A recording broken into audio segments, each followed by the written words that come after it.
Parents warned me not to look out the window at night. I just discovered the horrifying reason why. Ever since I was a baby, my parents always told me, don't look out the window at night. I always asked them why, but they would just shrug it off with a creepy smile. As I grew older, I stopped questioning it, but I just never could have guessed the horrifying secrets my parents were hiding. Everyone in my town also followed this weird tradition, so I thought it was normal. That was until I went to college and noticed that none of the other kids were like this. So during Christmas, when I went to my parents' house, I remember them telling me not to look out the window.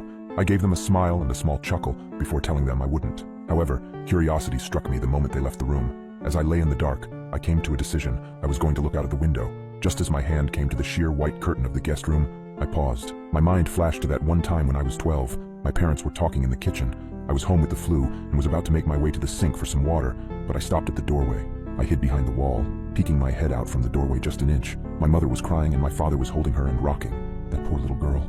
I feel horrible for her family, whispered my mother. My father just nodded and continued holding her.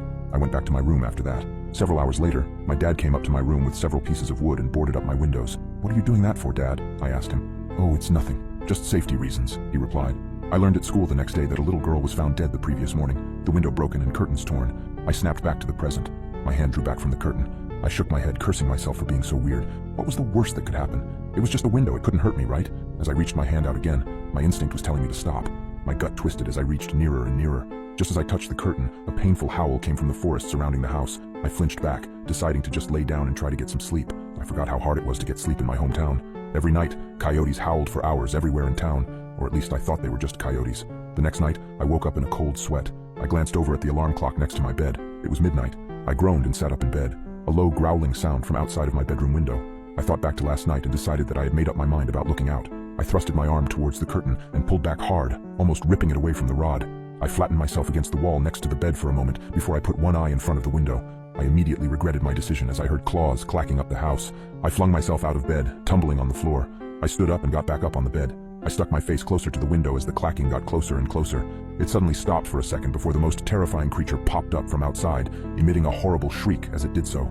I can never forget its face, the way the hollow eyes oozed some kind of black substance, like tar, and the way its lips were pulled back into a gruesome grin, the teeth blood-stained and razor-sharp.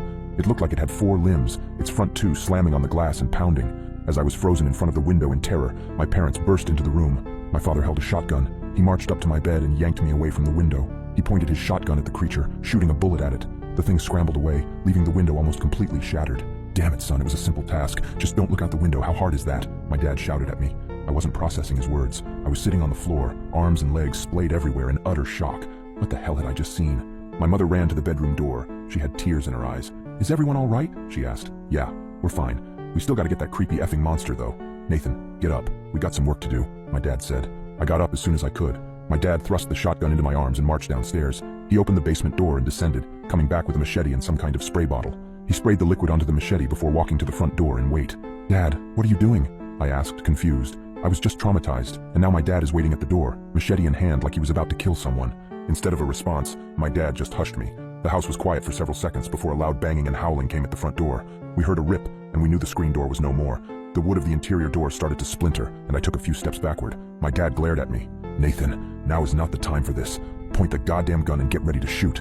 I aimed the gun at the door, trying to find the spot where the howling was coming from. The door was strong, but it wasn't indestructible. The creature burst through the door, and I pulled the trigger in a moment of terrified panic. My dad knelt down and brought his machete down on the abomination's head. The howling ceased, and my mom rushed forward with a tarp to cover the spot where the door was destroyed. Honey, are you okay? My mom asked for the second time that night. She came up to me and kissed my cheeks, as if to make sure I was still there. She went over to my dad and did the same. We're okay, both of you, get in the basement. I gotta clean this up.